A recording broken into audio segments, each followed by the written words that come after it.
Hello guys, कैसे हो आप सभी लोग। तो स्वागत है आपका नीत लव स्टोरीज में। तो गाइस, लास्ट पार्ट में हमने सुना ही था कि जो नित होती है वो जो से फाइट कर रही होती है। तो सॉरी वो पार्ट थोड़ा सा आधा ही रह गया क्योंकि फ़ोन में कुछ इशू आ गया था तो रिकॉर्डिंग बंद हो गई थी। तो चलिए वहीं से शुरू करते हैं। तो जोत बोलती है कि देख नीतू, ऐसा कुछ भी नहीं है यार। वो ईशू ने कॉल की थी और ईशू ने उसे कॉन्फ्रेंस में लिया था, तब बात हो रही थी। तो रूपाली ने मुझसे पूछा कि कैसा क्या चल रहा है, तो दैट्स वे मैंने उसे बता दिया। इसमें मैंने उसे पर्सनली कॉल नहीं की। तो नीतू बोलती है कि वो मुझे नहीं पता तूने उसे पर्सनली कॉल की है या नहीं की हुई। तो ये समझ में नहीं आ रहा कि उस चुड़ैल को बताना ज़रूरी था क्या तुझे सब कुछ। तो नीतू बोलती यार इस तो बोल क्या रही है, तुझे समझ में आ रही है क्या बात। तो नीतू बोलती है मुझे सब समझ में आ रहा है, ठीक है ना। अब तू वो नहीं है, अब ना तुझे भाभी अच्छी लगती है, तुझे भाभी की फ्रेंड्स अच्छी लगती हैं, तुझे अपनी फ्रेंड्स के साथ तो कोई लेना देना है ही नहीं। कल तक तू सारी बातें मुझे बताती थी कि मेरे में दिमाग में ये चल रहा है, मुझे वो करना है, ये करना है, वो करना है। तेरे हर कांड में मैं तेरे साथ थी। और आज तुझे, मेरा तो मन कर रहा है मैं तेरा सिर फोड़ दूँ वहाँ पे आके। सीरियसली रूपाली को बताया तूने। तो जो तो बोलती है कि शांत हो जा यार, मुझे अच्छा पहले शांत हो, मेरी बात सुन। तो नहीं तो बोलती कि क्या है। तो जो है वो बोलती है अच्छा देवी शांत हो जा, मेरी बात सुन। तो मुझे पहले ये कंफर्म कर कि तू किस बात के लिए गुस्सा है मुझसे। इस बात के लिए कि मैंने तुझे कुछ बताया नहीं, मैंने तुझे कॉल करके ये नहीं बताया कि मैं पहुंच चुकी हूँ, मैंने ऑफिस ज्वाइन किया है। या तुझे इस बात से गुस्सा है कि तुझे मेरे बारे में रूपाली से पता चल रहा है। तू पहले मुझे ये कंफर्म कर कि तुझे इन दोनों में से किस बात पे गुस्सा है। तो जो इन्हें तो होते वो बोलती है कि मुझे दोनों बातों पे गुस्सा है और ख़ास करके रूपाली वाली बात पे गुस्सा हूँ मैं। तो जो बोलती है कि क्यों, इतनी अच्छी तो है। तो नित बोलती है ओह हेलो, तुझे ज़्यादा पता है वो बहुत अच्छी है। वो कैसी है ना चुड़ैल, वो मैं तुझे बता नहीं सकती। तो जोत बोलती है कि क्या हुआ। तो नित बोलती है क्या हुआ यार, कॉलेज में उसने मेरा जीना हराम करके रखा है भाई। उसे सीआर क्या बना दिया है हमारे बैच की। तो वो तो ऐसे ट्रीट करती है जैसे पूरा कॉलेज ही उसके बाप का है। जब देखो मुझे डांटती रहती है, मेरे ऊपर चिल्लाती रहती है कोई भी गलती करे। अगर देख, हम लोग स्कूल में तो है ही नहीं, हम लोग कॉलेज में है, राइट। और कॉलेज में भाई कौन कहता है कि शोर नहीं मचाना। ऊपर से वो स्टूपिड सी प्रोफेसर, वो नित्या प्रोफेसर। मुझे तो समझ में नहीं आता कि उसे कॉलेज की प्रोफेसर किसने बना दिया। उससे तो स्कूल में होना चाहिए था यार। वो बोल के जाती है इसे क्लास को मेंटेन करके रखो, क्लास में से शोर नहीं आना चाहिए। तो ये मैडम किसी और को नहीं बोलेगी, पूरा ग्रुप बात कर रहा होता है यार हमारा। मैं अकेली तो बात करनी ही नहीं होती, बट नहीं, मैडम को मुझे बोलना होता है कि नितिका स्टैंड अप, अपने ना अपने मुंह के ऊपर ना ताला लगा लो, बोला मत करो, इतना शोर मचा रखा है तुमने पूरी क्लास में। यार मुझे कोई ये बात पता है कि पूरी क्लास में शोर मैंने मचा रखा है क्या। सारी क्लास बात कर रही होती है। 51 स्टूडेंट्स की क्लासेस, 51 स्टूडेंट्स में से मैं से एक ये स्टूडेंट है और बाकी के बचे 50। और 50 में से पूरे की पूरी क्लास की जो ठेकेदारी है वो मैंने ले रखी है। मेरी आवाज़ इतनी बड़ी है कि 50 स्टूडेंट्स जो है वो सारे मेरे से बात कर रहे हैं। मैं ही उनको जा बोल रही हूँ कि ओ भाई तू भी चिल्ला ले, हम लोगों को तो शोर मचाना है। कैसी स्टूपिडिटी है। और उसके बाद जो प्रोजेक्ट होता है, जो फाइल्स होती हैं भाई, वो सभी ने सबमिट करनी होती है या अकेली मेरी लेनी होती है। मुझे तो समझ में नहीं आता। अभी तेरे को पता है, अभी हमारा एक प्रोजेक्ट चल रहा था, वहाँ पे हमारे स्कूल में ट्रेनिंग लगी हुई थी, तो उसकी फाइल्स जो है वो सबमिट करवानी थी। और वो भी उस नित्या जी ने ड्यूटी लगा दी इसकी। और तुझे पता है यार, मैं घर का भी काम करना पड़ता है और अब मैं पार्ट टाइम जॉब भी देख रही हूँ साथ में, तो हो जाता है ऊपर नीचे। तो कुछ मेंटेनेंस नहीं हुई थी उस फाइल में और कुछ मुझसे शूट किया था टॉपिक, तो मैंने फाइल सबमिट करवाई। और नित्या मैडम जी ने खुद नहीं चेक की, इसकी ड्यूटी लगा दी जैसे ये वहाँ की प्रोफेसर है। इसके बाद इसने फाइल चेक की और बाकी भी यार बच्चे थे, बाकी स्टूडेंट्स थे, पर बाकी स्टूडेंट्स में से इसने किसी को भी कुछ नहीं सुनाया, बट मुझे स्पेशली बोला इसने कि वाह नितिका, ये है तुम्हारी परफॉर्मेंस, ऐसा परफॉर्म करते किया जाता है, लाइक सीरियसली डिस्गस्टिंग ये वो। भाई मुझे समझ में नहीं आता इस लड़के को मेरे से प्रॉब्लम क्या है। तो जो है वो हंसती भी है और उसके बाद बोलती अच्छा मेरी माँ शांत हो जा, सांस तो ले ले, चपड़ चपड़ चपड़ चपड़ बोली जा रही है, शांत हो जा, अच्छे से सांस ले, डीप ब्रेथ। तो नहीं तो बोलती है कि तुझे भी लगता है मैं ज़्यादा बोलती हूँ। तो जो बोलती है कि ऐसा नहीं है यार, अगर उसे रिस्पॉन्सिबिलिटी मिली है तो वो ऑब्वियसली उस रिस्पॉन्सिबिलिटी को निभाएगी ना। तो नहीं तो बोलती है निभाए ना रिस्पॉन्सिबिलिटी, मेरी ऐसी तैसी क्यों करती है, मैं कॉलेज नहीं जाती तो पूछेगी क्यों नहीं है, क्यों कॉलेज नहीं आना हुआ, क्या रीज़न था, क्या प्रॉब्लम थी। भाई मैं स्कूल में थोड़ी हूँ। तो जो होता है वो बोलती है कि अच्छा छोड़ ना अब तू उसे। तो नित बोलती है कि कैसे छोड़ दूँ यार उसे, और ऊपर से तुझे पता है क्या बोलती है मुझे, कि कैंटीन का खाना मत खाया करो, घर से खाना लेके आया करो, वो हेल्थी होता है।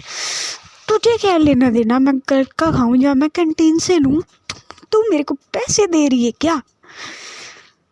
तो जो हंसने लगती है। तो उन्हें तो बोलती तू क्यों हंस रही है अब। तो जोत बोलती है कि कुछ नहीं।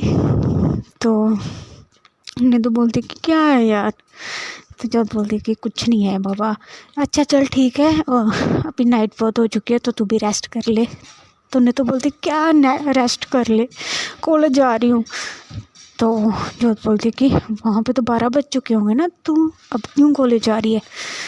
तो उन्हें तो बोलती कि वही चुड़ैल ने कॉल की है कि जो फाइल की करेक्शन थी वो करके सबमिट करवा के जाओ, इसके सिर पे फाइल मारने जा रही हूँ मैं। तो जो है वो हंसती है, बोलती तू पागल हो चुकी है, चल ठीक है हुआ। तो उसके बाद जो ने तो बोलते कि ठीक है तू भी अपना ध्यान रखना। तो जो है वो ओके बोलती है।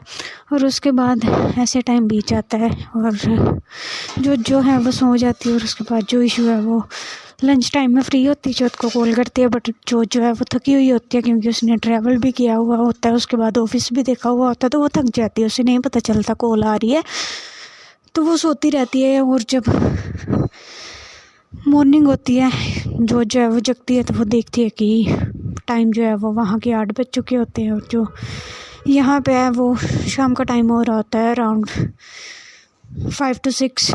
तो उसके बाद जो है वो जो देखती है और कॉल करती है इशू को। तो इशू जो है वो कॉल कट करती है, उसके बाद मैसेज में आती है। तो जो तो बोलती है कि I am sorry baby, I am really very sorry, मुझे पता नहीं चला यार मेरी नींद कब लग गई। और तो इशू बोलती कि कुछ बोलने की ज़रूरत नहीं है, मैं समझती हूँ आप थक गए थे और ट्रैवल भी किया था आपने, तो इट्स ओके। तो जो बोलती है कि आप गुस्सा तो नहीं हो ना।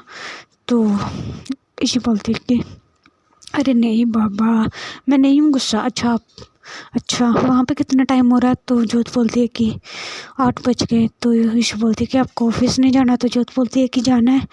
तो ईशू बोलती है कि कितने बजे की टाइमिंग है। तो जोत बोलती है कि अभी मैंने कोई टाइमिंग फिक्स नहीं की बट 10 बजे से पहले। तो ईशू बोलती है कि ओके तो फिर रेडी नहीं होना आपको। तो जोत बोलती है कि होना है ना। तो ईशू बोलती है कि हो जाओ। तो जोत बोलती है कि मुझे पहले आपसे बात करनी है, आप वीडियो कॉल पे आओ। तो ईशू बोलती है कि क्यों क्या हुआ। तो जोत बोलती है कि मुझे आपको देखना है, मुझे आपको देखने की क्रेविंग्स हो रही है, जल्दी से आओ। तो उसके बाद ऐसा ही होता है, दोनों वीडियो कॉल करते हैं और इनकी ऐसी लवी से टॉक चलती है। और उसके बाद टाइम हो जाता है अराउंड, इनको बातें करते करते 9 बज जाते हैं। तो उसके बाद जो इशू होती है वो बोलती है कि चलो ठीक है अभी आप रेडी हो जाओ और मुझे भी थोड़ा सा काम करना है, तो बाद में बात करते हैं। तो ऐसे ही होता है। उसके बाद जो है कॉल कट होती है। तो जो जोत होती है वो भी रेडी हो जाती है। रेडी होने के बाद जो है वो नीचे जाती है और रोबी ने ऑलरेडी ब्रेकफास्ट जो है वो टेबल के ऊपर सर्व कर दिया होता है। तो जो ब्रेकफास्ट करती है और उसके बाद जो है वो अपनी गाड़ी लेती है और निकल जाती है ऑफिस के लिए। तो जब वो ऑफिस जाती है तो वहाँ पे सभी स्टाफ उसे गुड मॉर्निंग विश करते हैं। उसके बाद जो है वो अपने कैबिन में जाती है। कैबिन में जाने के बाद जो है वो उसके बाद फिर से ढेर सारी फाइल्स आ जाती हैं और जो उसकी सेक्रेटरी होती है सोनिया, वो आती है और वो बोलती है कि मैम ये न्यू प्रोजेक्ट है और सर चाहते थे कि इनको आप ही हैंडल करो। तो जो है वो देखती है तो वो प्रोजेक्ट ऐसा होता है कि इनके जो 2-3 न्यू होटल्स होने और री ओपनिंग होने होटल्स हैं वो इन्होंने ओपन करने हुए होते हैं। तो उसके लिए जो ज़मीन का टेंडर वगैरह वो देखा जाता है। तो उसके बाद जो होता है वो एक मीटिंग बुलाती है और उसके बाद जो है वो मीटिंग अटेंड करती है और उसमें फाइनल होता है कि जो ये टेंडर है वो जाएगा जोनस फैमिली को। तो उसके बाद ऐसा ही होता है। तो जो मिस्टर जोनस होते हैं वो इस टेंडर को हैंडल करते हैं और सारा कंस्ट्रक्शन का काम उनका ही होता है वहाँ पे। तो ऐसे करते कराते एक हफ़्ता बीत जाता है और उनका यही शेड्यूल चलता है, ऑफिस से घर थोड़ी सी बात और उसके बाद ऐसे चल ही जाता है। तो उसके बाद जो है वो एक बिगेस्ट इनका जो होटल्स होते हैं 3-4, इनके साथ जो कंपनीज होती हैं उन्होंने टाई अप किया होता है। तो 3-4 कंपनीज जो है वो एक ही प्रोजेक्ट पे काम कर रही होती हैं और इन्होंने जो है वो और अपने बिज़नेस को इंक्रीज़ करना होता है। और जो है अदर कंट्रीज़ हैं उनमें भी इन्होंने अपने जो न्यू होटल्स हैं उनकी ब्रांचेस ओपन करनी होती हैं। तो उसके लिए जो है वो चारों की चारों कंपनीज जो हैं वो मिलजुल के काम कर रही होती हैं और जिसकी वजह से जो होता है वो स्टक हो जाती है, यानी कि वो अपने काम में इतनी बिज़ी हो जाती है कि वो उसको ऑफिस में ही 10-10, 11-11 बज जाते हैं और उसके बाद वो जो है वो ऑफिस में ही इतनी बिज़ी रह जाती है काम में कि धीरे धीरे इनकी जो बातें नहीं होती हैं वो कम होनी शुरू हो जाती हैं। जैसे एक दिन में ये 3 घंटे बातें करते थे तो ऐसे इनकी फिर 2 घंटे, फिर एक दिन 1 घंटा और अब मुश्किल से पूरे दिन में ये दोनों ही आधा घंटा एक दूसरे से बात करते हैं। तो जो इशू होती है वो बहुत कंप्रोमाइज़ कर रही होती है इन दिनों में, क्योंकि वो जानती है कि अगर जोत इतनी दूर गई है तो ऑब्वियसली सी बात है वो उन दोनों के लिए गई है। तो ऐसा होता है जोत को जो है धीरे धीरे नॉलेज होने लगती है बिज़नेस की और ऐसे ही 2 से 3 मंथ जो है वो बीत जाते हैं। तो गाइस ठीक है, फिर आज की स्टोरी बस यहीं तक, मिलेंगे नेक्स्ट पार्ट में। तो देखते हैं अब क्या होता है, इनकी सेपरेशंस कहाँ तक बढ़ती हैं और आगे क्या होगा। तो बने रहिएगा स्टोरी में। तो ओके बाय।